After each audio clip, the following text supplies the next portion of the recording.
Mtakatifu tukapate kuongea katikati yetu. Baba, ongea na roho zetu, tubadilishe, tufanye wema zaidi, tukatimize kusudi lako, katika jina la Mungu Baba, Mwana na Roho Mtakatifu, na wote tuseme amen. Mshangilie Bwana katika jina la Yesu. Mungu awabariki sana. Praise and worship team, naomba tuketi tafadhali.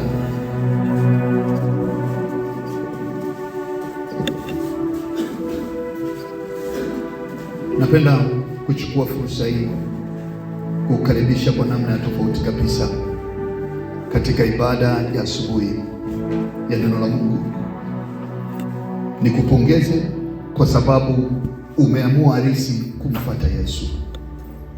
Ijumaa nilitoa mfano wa Captain Kenneth ambao walienda kupigana katika nchi moja ya Iran, na walipokuwa walienda na mitumbwi na maboti kupitia mito. Walipofika kule walikuta watu wanaopigana nao ni 10,000, wenyewe wako 120. Wakajua leo ndio wamekufa, kwa wakataka kukimbia na maboti yao, lakini yule captain wa jeshi akamwambia, shukeni kwenye boti tupange vizuri. Akati watu wanakuja kule zaidi ya 10,000, akachukua kiberiti akachoma moto boti lote. Kwa wakabaki hawana pa kwenda, na wakajua hapa ni mawili, either tupigane tushinde au tufe. Captain akamwambia tunaenda kushinda. Mungu akawa ni mwema, wakapigana vita tangu asubuhi mpaka jioni. Wao wakafa 20, wale wengine wakafa wote. Bwana Yesu asifiwe. Umeamua kumpokea Yesu, usirudi nyuma. Usio na mpango wa kando, usio na mpango wa B.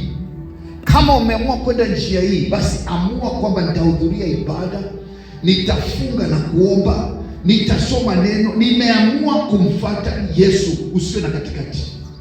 Hakuna mtu amewahi kufanikiwa ambaye anakaa katikati. Naomba usiwe mmoja wapo katika jina la Yesu. Uwe ni mtu ambaye umeamua kweli kweli. Ndio maana nakupongeza kwa sababu umekuja asubuhi ya leo. Ulikuwa na ratiba nyingi, lakini ukasema nitaenda nyumbani mwa Bwana, nitamwabudu yeye, nitamheshimu yeye. Ongera sana, na naomba Mungu akutie nguvu ukawe na tabia hiyo milele katika jina la Yesu. Haleluya.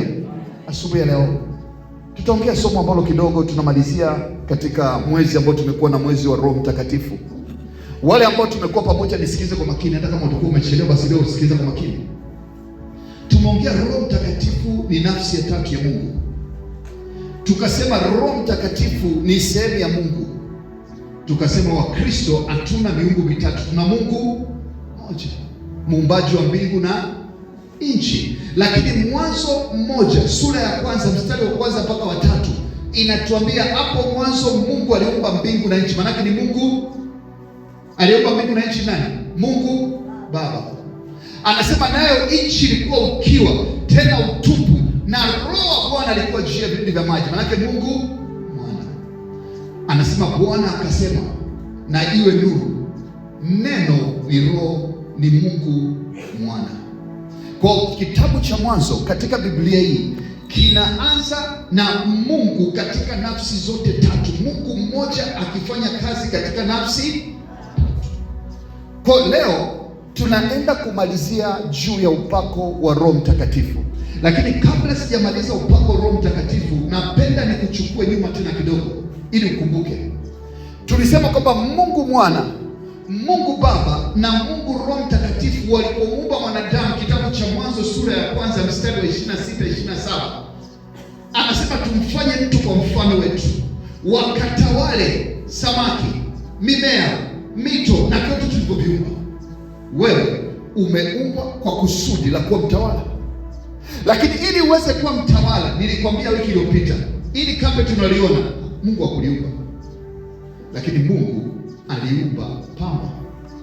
Mungu aliumba viwavi.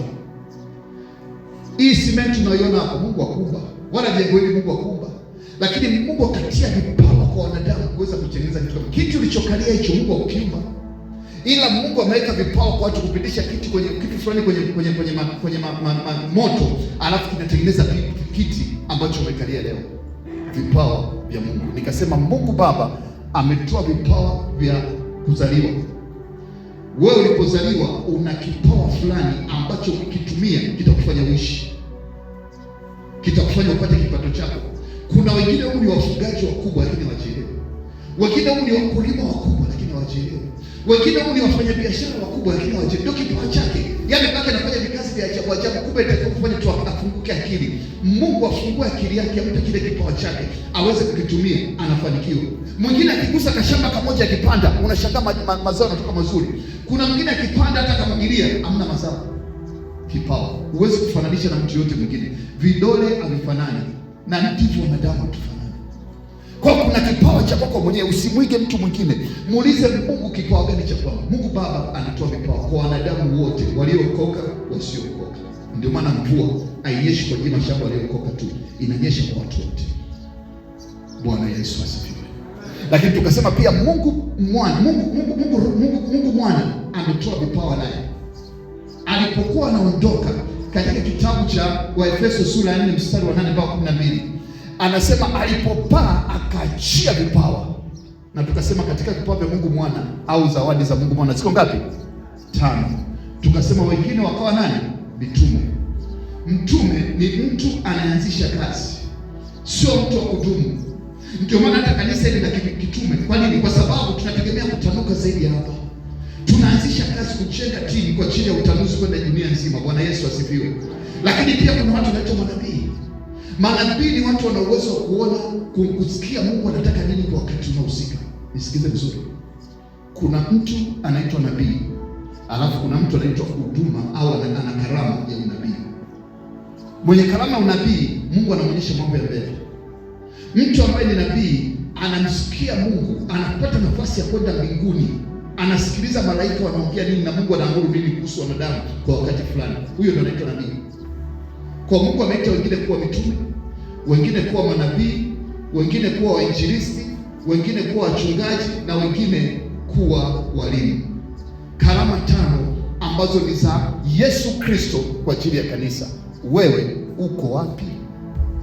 Kwa inawezekana ujui karama ya Mungu Baba, upo tu, ujui karama ya Mungu Mwana. Mwisho, karama za Roho Mtakatifu ambazo kitabu cha Wakorintho sura ya 1 mstari wa 12, Wakorintho wa 1:12-7 mpaka 12, anaelezea karama 9 za Roho Mtakatifu. Karama za kwanza ni zile ambazo ni karama za kuongea, ambazo tunasema ni pamoja na kunena kwa lugha,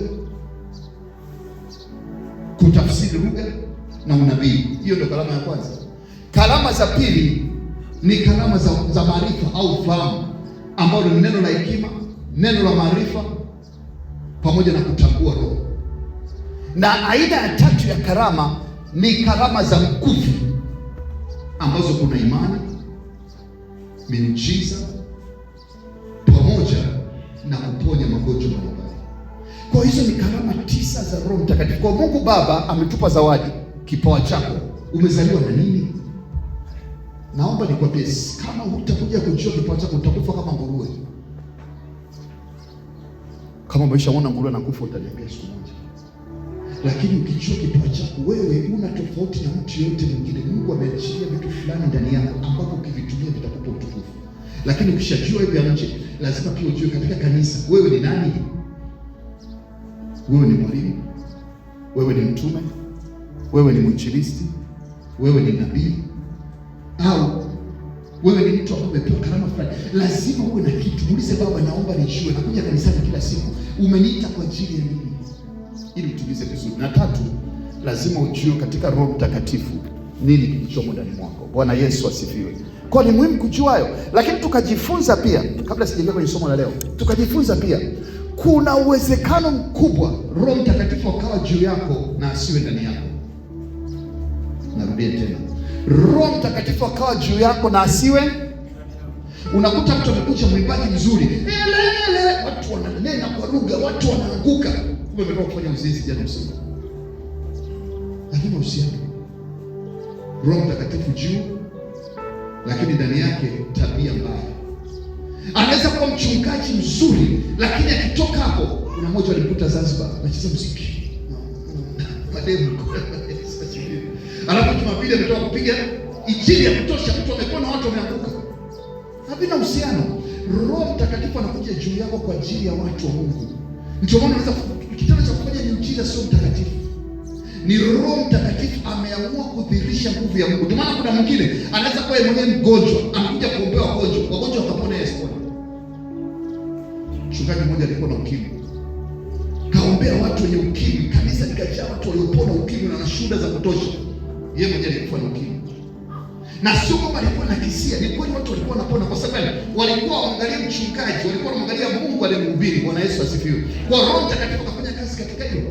Kwa usitishike na matumbuizo ya nje, usidanganyike, angalia tabia ya mtu ya ndani.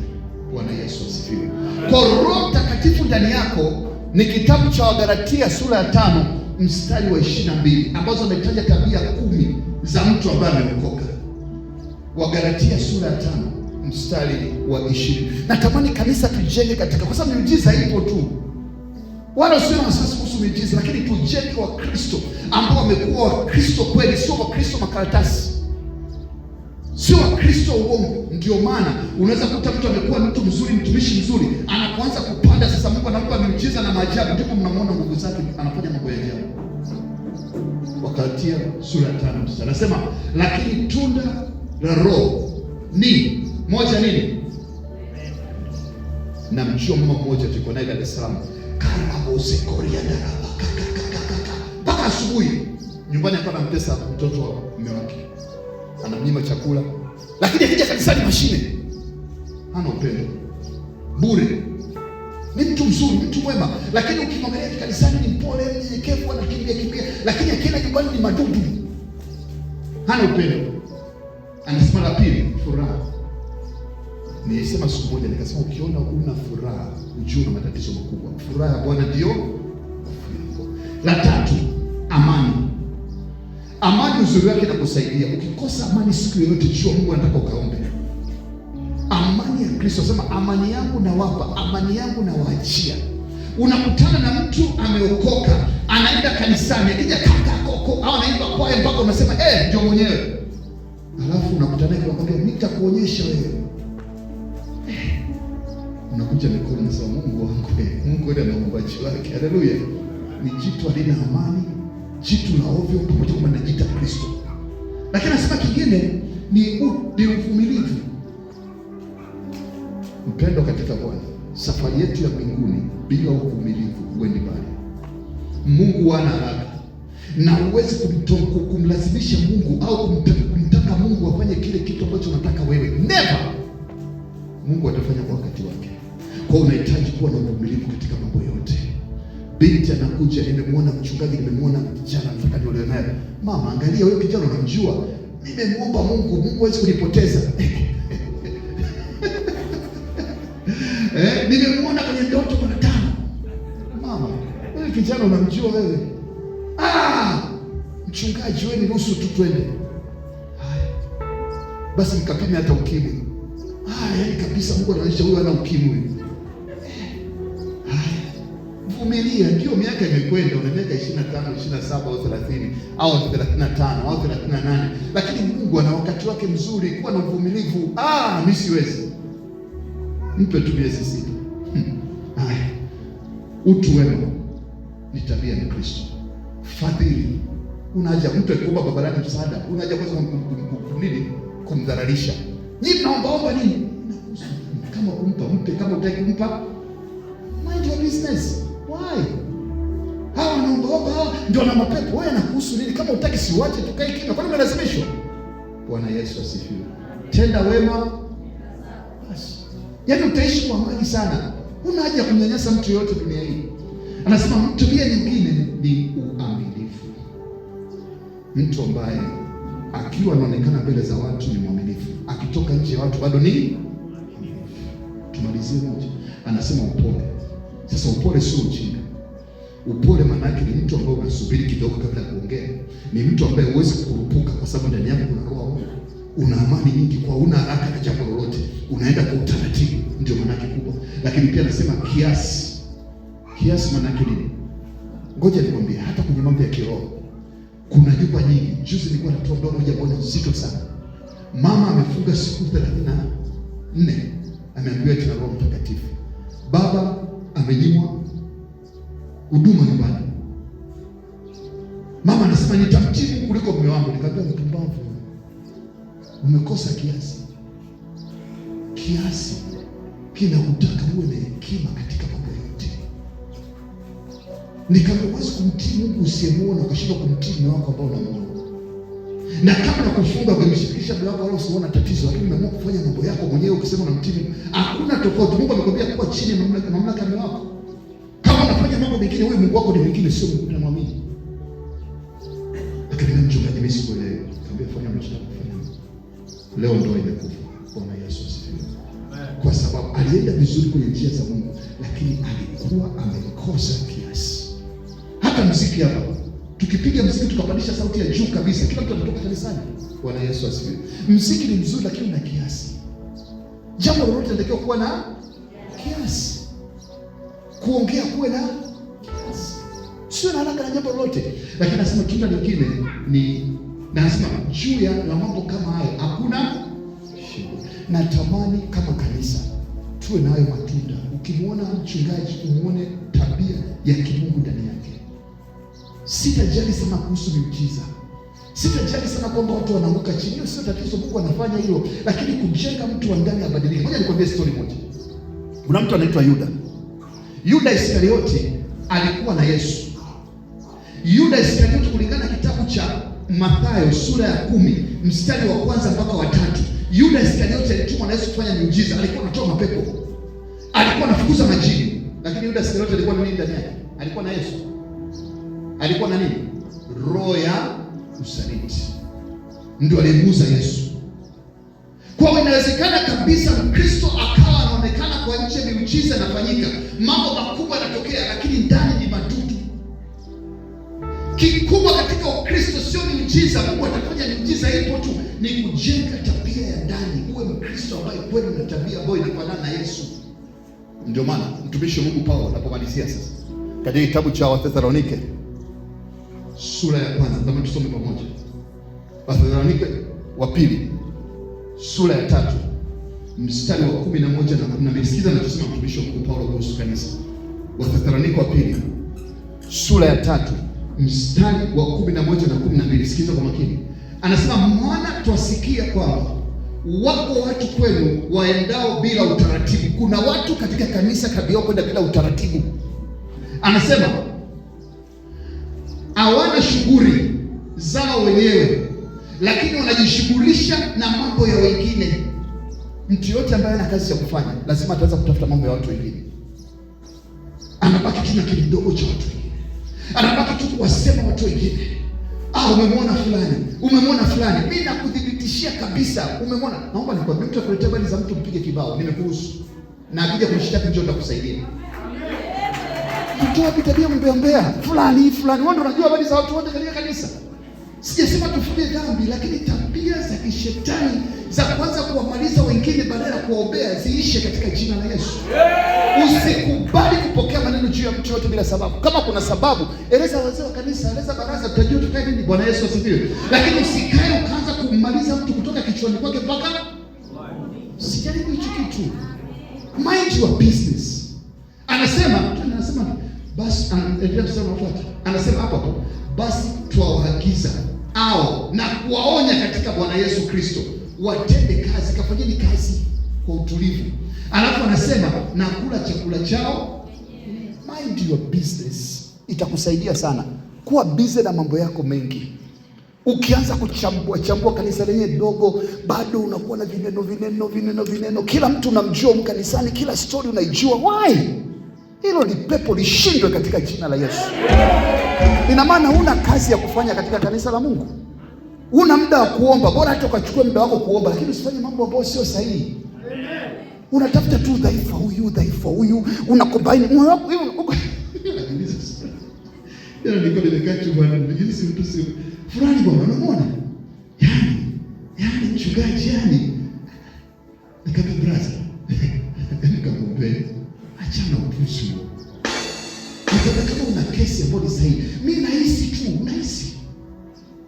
kama usipotezee muda wako. Bwana Yesu asifiwe. Chukua hatua kama kuna jambo kumbe, kama kuna jambo baya linafanyika, Watengeneze wazee wa kanisa, njoo niambie, tuambie tu na uhakika unachokisema, lakini usiwe na muda wa kuanza kuwachunguza watu, kuwatafuta. Una kazi ya kufanya. Una muda gani kiasi gani hiyo? Umekosa hata muda wa kulala. Achana na upuzi huo. Bwana Yesu asifiwe. Ndani yako ijengwe tabia ya Roho Mtakatifu, tabia ya utu wema, tabia ya uaminifu, tabia ya kutenda mambo kwa jinsi inavyotakiwa. Kuwa busy na mambo yako mwenyewe. Kama una kazi, muombe Mungu akupe cha kufanya katika jina la Yesu. Haleluya. Huo mdomo umetolewa kwa ajili ya kuhubiri Injili, sio kuwasengenya watu. Haleluya. Jitahidi usitafute mabaya ya watu. Ukitafutwa mabaya yako pia yatapatikana kwako. Bwana Yesu asifiwe. Kanisa ni hospitali. Kuna watu wa hovyo kabisa, wengine kombea na waliomba kwa unaweza kukopa. Naombea kila siku, Baba ubadilishe, Baba warekebishe, Baba ongea nao, Baba kutana nao, Baba. Ndio kilio cha mchungaji. Hakuna mtu ambaye amekamilika, lakini Yesu Kristo anazidi kutukamilisha, kutujengea utu wema, kutujengea watu wa maana, kutufanya kuwa bora zaidi kila siku katika jina la Yesu. Jifunze kumwombea mtu badala ya kumsema. Jifunze kutokuwa na muda kwa ajili ya mtu yoyote. Mind your business. Jitahidi kufanya hicho kitu, kitakusaidia sana kama Mkristo. Haleluya. Asubuhi ya leo, baada ya kuwa tumeangalia kwa upana kuhusu karama za Baba, karama za Mwana na karama za Roho Mtakatifu, na kujaribu kusawazisha kuhusu tabia ya Kristo, kwa sababu nikwambia karama zote. Ndio maana unaweza kuja nikwambie kitu. Mimi na bosi mmoja alikuwa na akili kwa mashine, lakini mzinzi kupita shetani. Bwana Yesu asifiwe. Hakuna uhusiano kati ya karama na tabia. Ndio maana kama ni maombi, muombe Mungu akusaidie ujengwe tabia. Hizi karama zitakuja tu, kwa sababu tabia ndio kinachokufanya uwe Mkristo, sio kingine. Kwa hiyo ndio msingi halisi wa Kristo, ndio Roho Mtakatifu ndani yako kwa ajili ya kujenga. Haya matukio ya nje yako tu, lakini tabia ya mtu wa ndani ina maana kubwa katika jina la Yesu. Haleluya. Asubuhi ya leo nataka sasa tuingie kwenye somo ambalo la leo. Hayo ilikuwa ni kuweka sawa tulichokisoma pamoja, tulichojifunza pamoja katika wiki ya kwanza, ya pili, ya tatu, na leo ni wiki ya mwisho kabisa ya mwezi huu tunapomaliza somo la Roho Mtakatifu. Somo linaitwa upako kwa ajili ya kufanya mambo makubwa, au upako kwa ajili ya mpenyo. Upako kwa ajili ya mipenyo. Upako ni kitu gani? Sasa Kiswahili kigumu. Kiingereza nasema anointing. Kiswahili chake ndio upako. Nafikiri ndio hivyo. Bwana Yesu asifiwe. Au nitumie neno mafuta. Nafikiri itakuwa nzuri zaidi. Kwa nazikana ikawa ngumu zaidi. Je, nitumie mafuta. Mafuta kwa ajili ya kufanya mambo makubwa, au mafuta kwa ajili ya mpenyo isiyokuwa ya kawaida. Tunapomaliza somo la Roho Mtakatifu leo, natamani ujue maana ya mafuta katika maisha yako, na nitakwambia ni kitu gani. Kitabu cha Isaya sura ya 11 mstari wa 2 umetuambia juu ya roho za Mungu, au roho ya Mungu inafanyaje kazi. Kama ilivyo Mungu Baba, Mungu Mwana na Mungu Roho Mtakatifu, vivyo hivyo Roho wa Mungu anafanya kazi katika namna tofauti. Sasa kuna namna gani za kufanya kazi Roho Mtakatifu? Ziko namna 7 ambazo natamani upokea asubuhi ya leo katika jina la Yesu. Haleluya. Anasema na Roho wa Bwana atakaa juu yake. Kwa ya kwanza ni Roho wa Bwana. Roho wa Bwana ni kitu gani? Roho wa Bwana ni kwa ajili ya uwepo wa Mungu. Ngoja nikwambie, ukiamka asubuhi usidhubutu kutoka nyumbani mwako kabla ya kuomba uwepo wa Mungu. Unapokwenda utafeli, utapambana sana. Jitahidi kabla ya kutoka nyumbani kwako, utafute Bwana. Baba, naomba uwepo wako uende pamoja. Unapoingia mahali, umeingia kwenye nyumba ya mtu, unamjua umjui, jitahidi, sio lazima ufumbe macho, lakini jitahidi kuconnect na uwepo wa Mungu. Baba, naomba uwepo wako. Unaingia kwenye biashara yako, omba uwepo wa Mungu mahali unapokuwa upo. Usichoke, ndio Kristo huo. Na uzuri wa uwepo wa Mungu ukiutamka unakusaidia pale pale. Kwa uwepo wako uende nasi.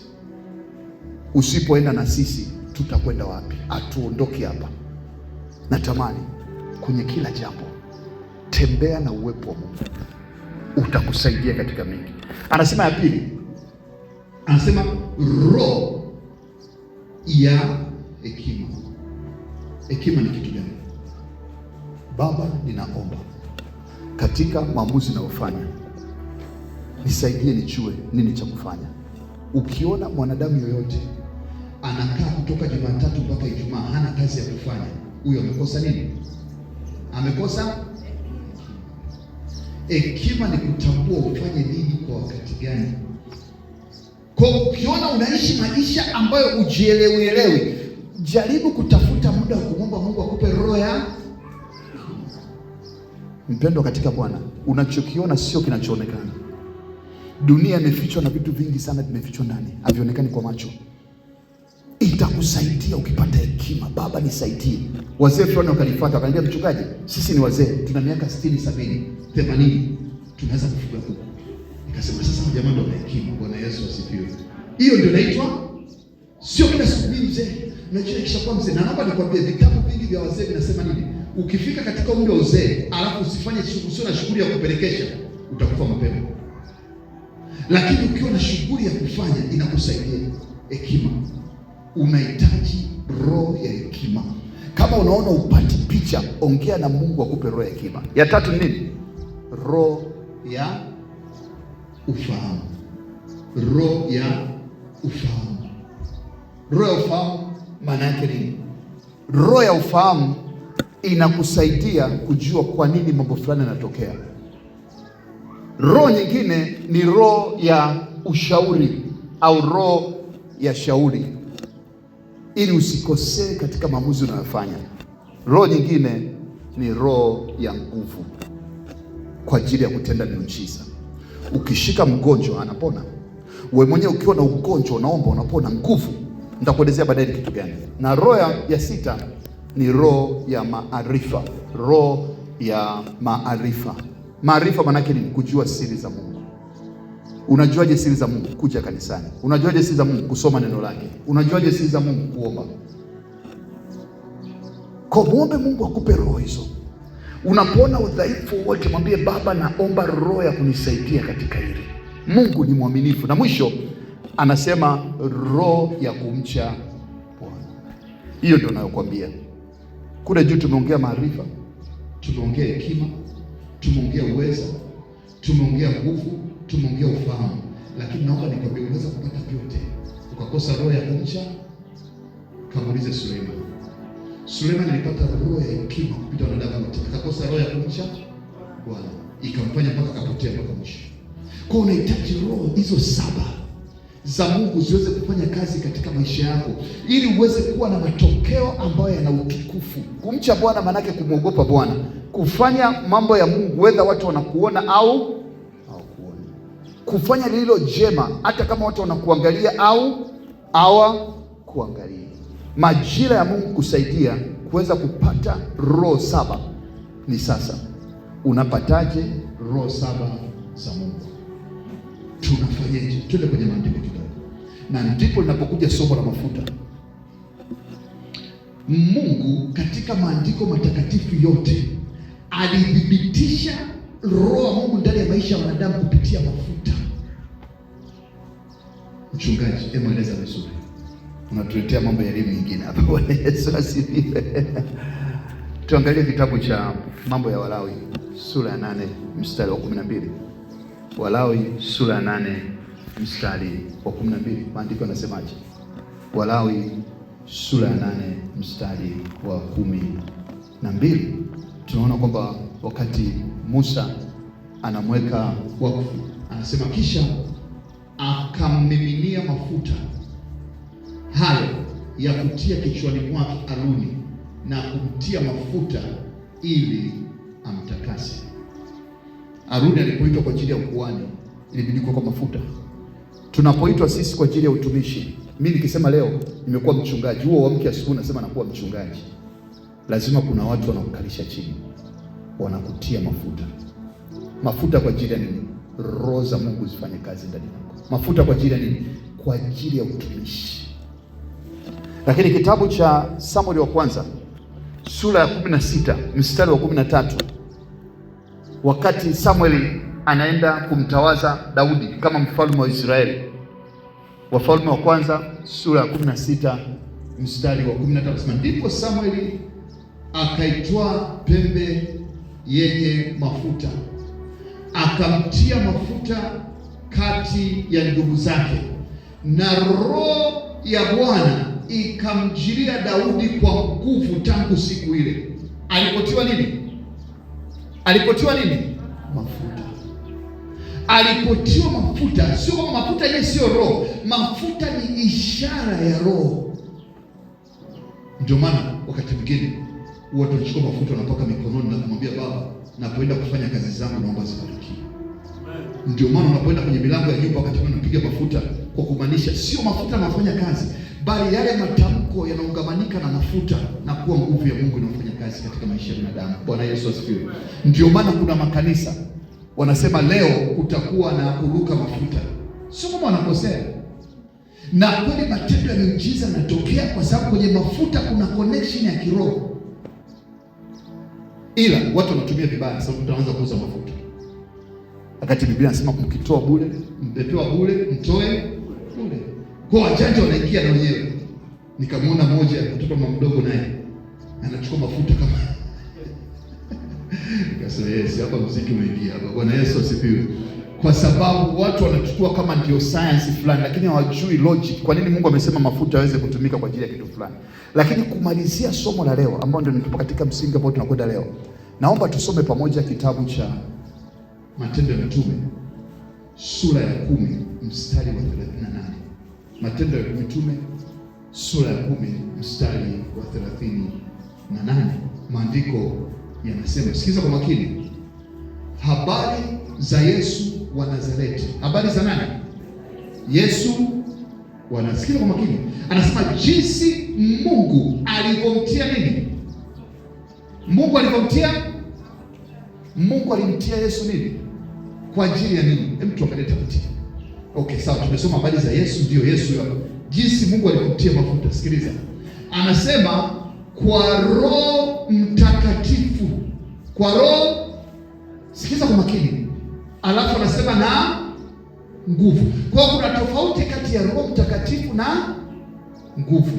Ndio maana tunasema kuna roho wa Mungu, alafu kuna roho ya nguvu. Roho Mtakatifu ndani ya Yesu alimsaidia nini? Sikiza kwa makini. Anasema naye akazunguka huku na huko akitenda kazi njema. Roho Mtakatifu ndani yako ni matunda, upole, uaminifu, upendo, utu wema. Ndio tabia ya Yesu alikuwa nayo. Alafu sikiliza cha pili kuhusu nguvu. Anasema na kuponya, kwa sababu ya nguvu, kuponya wote walioonewa na ibilisi. Kwa roho wa Bwana, mafuta yaliwekwa ndani ya Kristo Yesu kwa ajili ya kutimiliza makusudi mawili. Moja, Roho Mtakatifu awe ndani yake kwa ajili ya kumfanya na tabia njema, awe na utu wema, awe na uaminifu, awe na ukamilifu. Alafu Roho Mtakatifu huyo akamtia nini? Nguvu. Kwa ajili ya nini? Kuweza kuondoa maonevu ya shetani katika maisha ya wanadamu. Shetani kazi yake ni kunyanyasa. Kazi yake ni kuonea.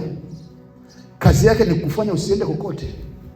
Unapowekwa mafuta, unatamka jambo, tunavunja laana za vizazi katika jina la Yesu. Kuna watu hawatatoka mpaka wamevunja laana ya kizazi. Kuna mambo yanatokea kwenye familia yako, sio kwako peke yako, ni kwa ndugu zako wengine wote. Juzi nilikuwa na familia moja, ana watoto 5, wa kike 4, wa kiume 1. Mabinti wote waliolewa, alafu wamerudi nyumbani. Bwana Yesu asifiwe. Na wamekuja na watoto. Kijana alioa, sasa ameoa mke wa 4. Laana ya kifamilia. Sio jambo la kawaida. Sio jambo linaloendelea kama kawaida. Watoto wanaolewa na rudi nyumbani kuletea watoto. Hiyo si laana. Bwana Yesu asifiwe. Katika uzee uanze kulewa jukuu. Sio sahihi. Ina maana kuna roho inaoperate kwenye familia ambayo inakamata watu kwa ajili ya hilo. Babu alikuwa na mtoto wa nje. Baba ana mtoto wa nje. Mtoto naye anapata mtoto wa nje. Laana. sio kwamba ni kitu cha kawaida. Kuna laana inafanya kazi nyuma ya pazia kwa ajili ya kuharibu maisha. Kuna watu katika kanisa hapa, hata wafanye nini hawezi kufanikiwa kwenye biashara, na siku wakifanikiwa ni mawili: watapata ajali au biashara itafilisika, au watapata tatizo ambalo litashindwa kusonga. Kwani kuna laana. Kuna watu wamesimama, huwezi kutoka hapa, huwezi kuchomoka. Njia pekee ambayo unaweza kupona ni mafuta ya Roho Mtakatifu kwa ajili ya nguvu, mafuta ya Roho Mtakatifu kwa ajili ya kutoa kwenye shida, mafuta ya Roho Mtakatifu kwa ajili ya kukuweka. Nimetumia muda mrefu kuelezea maandiko ili unielewe, kwa sababu kuna mawazo na watu wameshika mafuta tena huko wanatumia mafuta. Ujinga wale ya juu. Unasoma maandiko au unasikia stori za mtaani, lakini kuna watu wengi ni wagonjwa. Nimeshakaa na mtu, ukiona simu amekupigia, nilikuwa naumwa tumbo. Ukiona amekupigia simu, aisee, mgongo umenianza. Yaani ukisikia simu yake unajua kuna kitu utaambiwa. Mguu sijui nilikuwa natembea nikachukua umepasuka. Hamjakuta watu kama hao?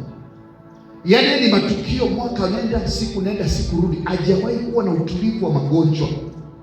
Laana. Wakati anataka kupumzika ndipo nyingine kinakuja. Kuna wengine misiba, anatoka msiba wa kwanza unapigwa wa pili, mwingine inabidi amezee. Wengine mbona hawapati misiba? Kwa nini kwako? Sijasema kwamba msiba unaweza kutokea, lakini inapokuwa na namna ambayo si ya kawaida, maana yake inakufilisi. Mmoja ananiambia nataka hela, nikamwambia no, usiende, kama una hela tulia. Mimi nitakupa hela lakini sikupi hela kwenda kwenye msiba. Wewe ni ndugu yangu sana. Nikamwambia no, ndugu yangu tulia.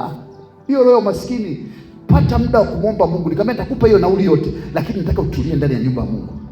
Kwani nilipompa hela tulie? Bwana Yesu asifiwe. Hakunielewa. Kwa kaenda kwenye msiba. Anamaliza msiba, ukatokea msiba mwingine juu kwa juu. Amekosa nauli ya kurudi mpaka leo. Ananipigia simu, ananiambia tu habari za leo. Mchungaji, Bwana asifiwe. Una message vinakuja kwambii kwamba amekopa. Yesu asifiwe. Unajua tayari. Kuna roho inaitwa roho mfilisi. Sijasema usiende kwenye misiba, ila nakwambia ukiona kitu kinatokea mara nyingi, lazima ukae chini ujiulize kabla ya kuendelea mbele. Usikimbie tu mbio, ili uvunje ile roho kwanza. Lakini kuna watu wana matatizo makubwa ya kiakili. Kuna mtu akiamka asubuhi hawezi kufikiri vizuri, akikaa kidogo anasinzia tu. Hata ukimpa kazi leo ni msingizi tu yeye. Yaani atakaa kidogo utashangaa huyo amelala. Akili yake haiamki hata siku moja. Akiwa anacheza sawa, lakini akikaa tu kidogo, hata kama jana analala usiku mzima, ni usingizi ile. Amefungwa akili. Yaani ni ukandamizaji wa adui kwa ajili ya kunyanyasa maisha yake, au mfanye afikiri, kwa sababu anapewa akili. Akifikiri atafanikiwa. Sasa shetani anachokifanya ni kumtia usingizi. Usingizi, anapiga usingizi usiku mzima, na siku nzima anapoanza anasinzia. Alafu anaona kama kawaida. Mpendwa katika Bwana, sio kawaida, hilo ni pepo. Ni namna ya shetani kumaliza maisha ya kusubiri. TikTok inakwenda, muda unakwenda wa kusubiri. Hakuna muda wa kusubiri. Sasa unafika uzendo, unaanza kufanya kazi, maana yake nini? Haina maana. Lakini kuna watu wana vilio vya kifedha. Kuna mtu mmoja kwenye kampuni moja tunafanya kazi fulani, anapata mshahara wa shilingi 300,000 na mwingine anapata mshahara wa shilingi 200,000. Huyu wa 300,000 wamekuja juzi kudai kwenye kampuni, wanataka kumnyang'anya, kumtia ndani jela kwa sababu madeni aliyokopa huko. Unajua ile mkopo wa kwenye simu amemaliza. Yaani kule amefuta mpaka laini. Ukinitumia pesa mchungaji, nitumie kwa laini hapa, sababu ile nyingine tena ina ngoma. Bwana Yesu asifiwe. Deni wakikwepi, deni unalipa. Bwana Yesu asifiwe. Lakini pia maisha yake kuna zile za mtaani. Sasa mkopo hapa, mkopo wa chap ameshaingia na kule. Alafu ule mkopo ukiangalia unalipa 20% kwa mwezi. Utafanya biashara gani unaweza kulipa hiyo hela?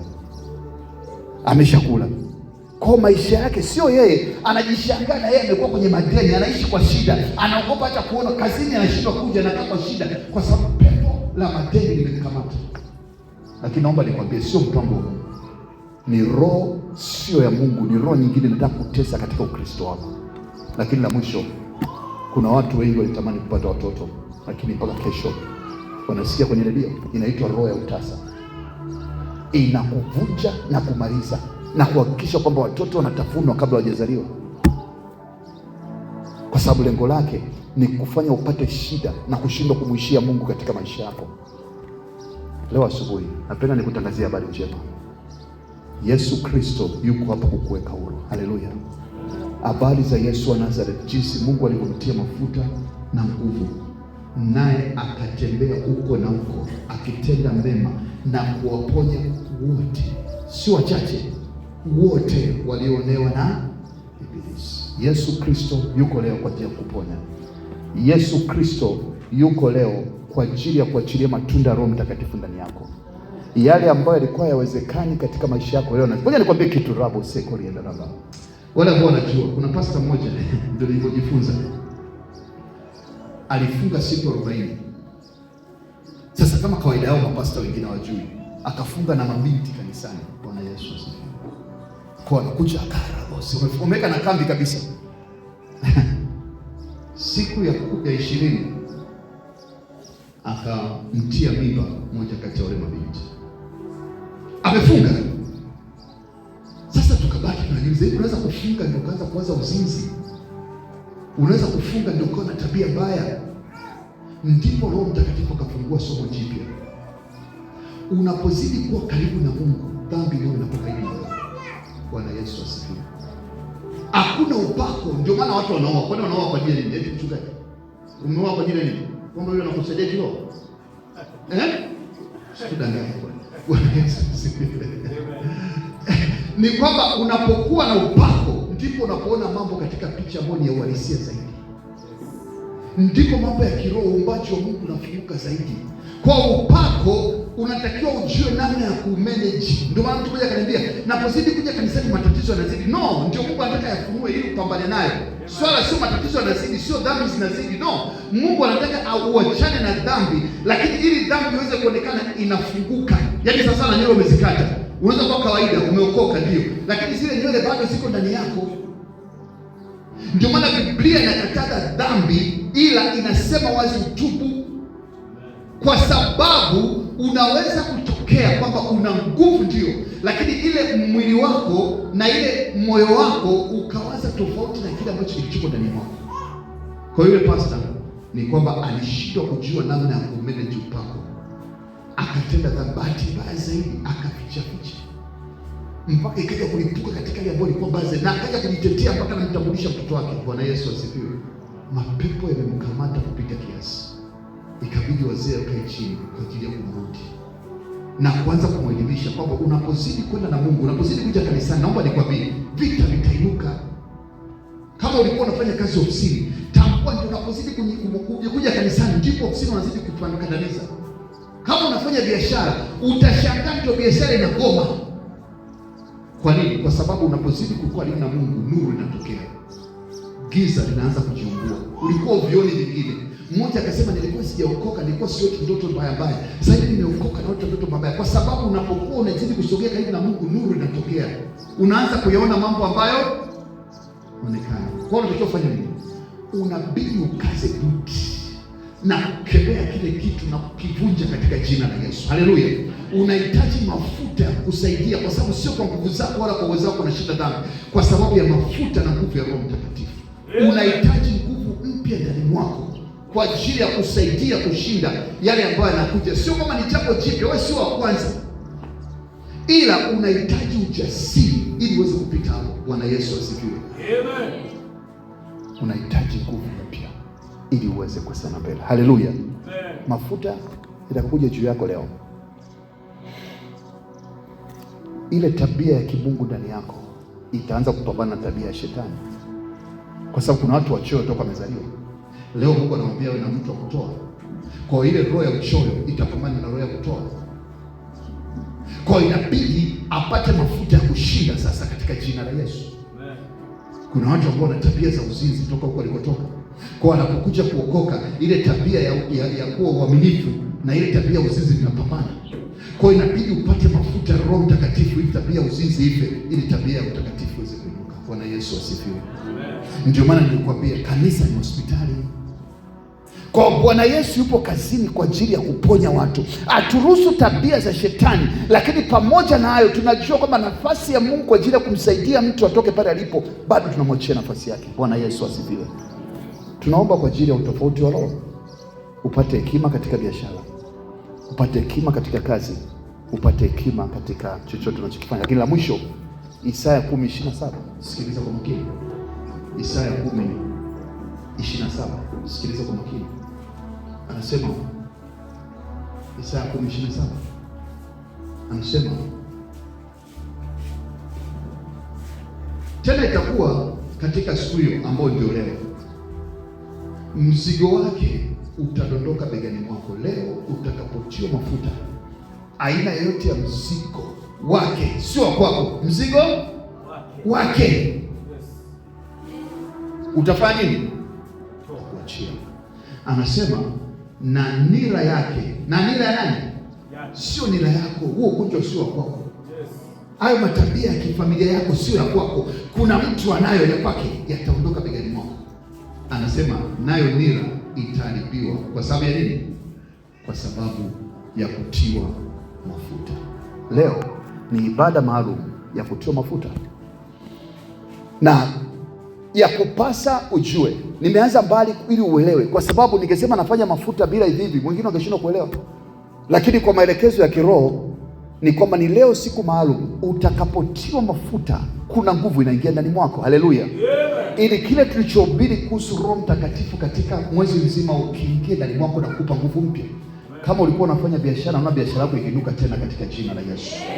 Kama kulikuwa na ushirikina na uchawi juu yako, naona leo ukifutika katika jina la Yesu. Kama ulikuwa unasinzia na kulala, kuanzia leo utakuwa active na unafanya kazi vizuri katika jina la Yesu. Kama ulikuwa na dhambi na kusumbua moyoni mwako, leo kupitia mafuta unaenda kuachiliwa huru katika jina la Yesu. Hakuna ambacho kitabaki. Haleluya. Tusimame. Roho shuka tena, shuka tena, oh, shuka tena, oh, shuka tena.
ibada ya mafuta sasa, na utapita mbele, wazee wa kanisa watakuwa hapa wamesimama hapa mbele. Kwa unapochukua hatua kule, mwambie Baba, hii tabia yangu ife. Unapokuja hapa, amini Mungu anafanya kitu kikubwa kwenye maisha yako. Chukua, njoo, utachukua mafuta, utapaka kwenye paji yako ya uso. Baba, ninaomba Roho Mtakatifu afanye kazi kwenye maisha yangu. Utapaka kwenye mikono yangu. Baba, naomba ubariki kazi za mikono yangu. Nimechoka kuwa mpotezaji. Nahitaji baada ya ibada hii mambo yangu yakafanikiwe katika jina la Yesu. Napokutana na watu, naomba moto wako ufanye kazi. Kwa unapotoka kule, mwambie Baba, naenda kupaka mafuta kwa ajili ya tatizo hili. Mwingine una magonjwa, paka kwenye paji lako la uso. Baba, ninaomba magonjwa. Taangalia tatizo ambalo ni kubwa kwa muda mrefu limekusumbua. Leo linaenda kukatika katika jina la Yesu. Kwa sababu Bwana ameamua kukomboa. Kwa hiyo utakapofika hapa, utachukua mafuta, utapaka kwenye paji lako la uso, kisha utaomba dakika moja. Baba, ninaomba Roho Mtakatifu aingie ndani yangu. Roho ya hekima, roho ya kushinda magonjwa. Mbona jua nini nilicho nacho? Cha pili, utachukua mafuta yale utapaka kwenye mikono yako miwili. Baba, naomba ubariki kazi za mikono yangu. Naomba nifanikiwe. Sitaki kuendelea kuwa maskini. Sitaki kuendelea kuwa ombaomba. Mafuta yakaondoe mizigo, yakaondoe laana kwenye ukoo wangu. Omba kwa Mungu. Alafu ukishafika pale kwenye kiti, nitakupa maelekezo ya kuomba sala pamoja katika jina la Yesu. Naomba upite mbele. Naomba upite uchukue mafuta. Usio na wasiwasi. Oh, shuka tena.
Sema Baba, katika jina la Yesu. Sema Baba, katika jina la Yesu. Asubuhi ya leo ninaamuru kila nira ya ugonjwa, kila nira ya udhaifu ambao nimerithi kutoka nyumba baba yangu, nyumba mama yangu, kupitia mafuta haya, katika leo, achia roho yangu, achia mwili wangu, achia maisha yangu. Sikutaki magonjwa, toka kwa jina la Yesu.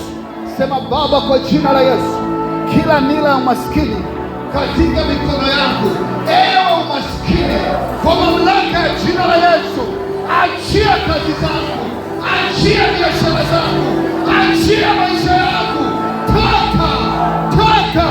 Baba, ninaomba mafuta haya yabadilishe historia yangu katika jina la Yesu.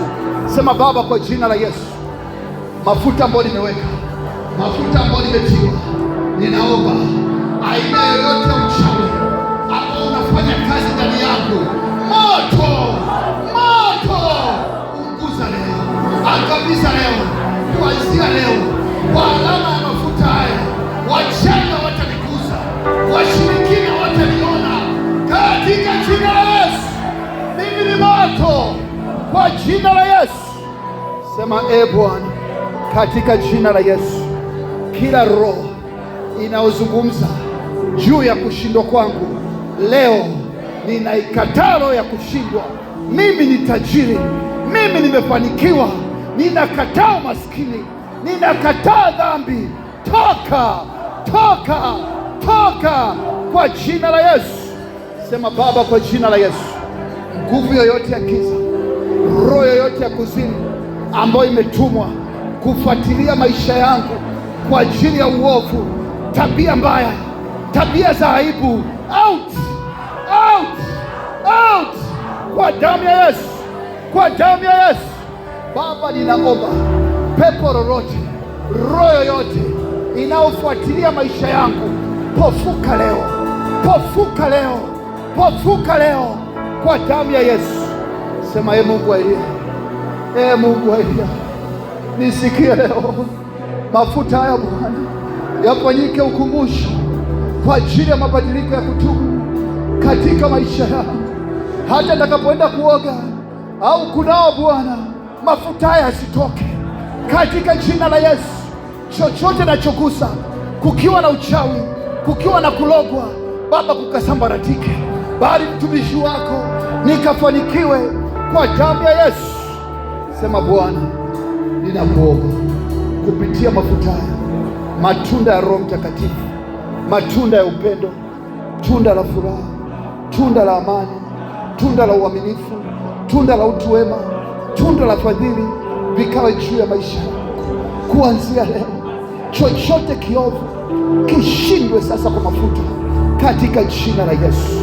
Sema Baba, kwa jina la Yesu ninaomba, achilia Roho Mtakatifu juu ya maisha yangu. Naomba unipe roho ya hofu ya Mungu, nisikutende dhambi, nikinge na kiburi, uniepushe na kuanguka katika jina la Yesu. Sema Baba, kwa jina la Yesu ninafunika akili yangu. Shika kichwa chako. Ninafunika akili yangu kwa mafuta mabichi. Ninaomba akili njema, ninapokea akili njema, akili yenye akili. Ninakataa ujinga, ninakataa uzembe, ninakataa pumbavu. Out! Baba, naomba akili njema. Baba, naomba akili njema, naomba akili njema katika jina la Yesu. Sema Baba, ninaomba mafuta haya niliyopaka yakawe ni hifadhi yangu, yakang'ae napoenda mahali popote.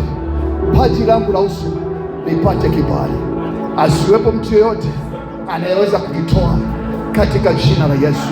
Napoenda kokote Baba, nikafanikiwe. Baba, nikafanikiwe.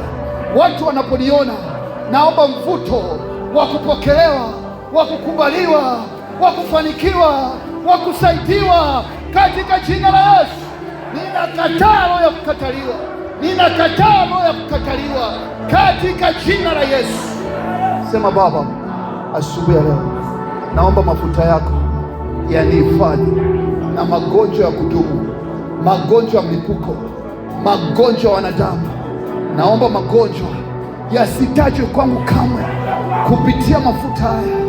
Naomba afya njema, naomba afya njema na siku za maisha yangu naomba nizitimize Bwana, naomba nizitimize katika jina la Yesu. Ninakataa kufa kabla ya wakati, ninakataa mateso ya magonjwa, ninakataa maradhi ya kudumu. Out kwa jina la Yesu. Sema Baba, ninapomaliza mwezi huu ninaomba kibali cha kuingia kwa utukufu katika mwezi mwingine ambao umeniandalia kwa damu ya Yesu, kwa damu ya Yesu, kwa damu ya Yesu, kwa damu ya Yesu, kwa damu ya Yesu, kwa damu ya Yesu, kwa damu ya Yesu, kwa damu ya Yesu, kwa damu ya Yesu, kwa damu ya Yesu, kwa damu ya Yesu.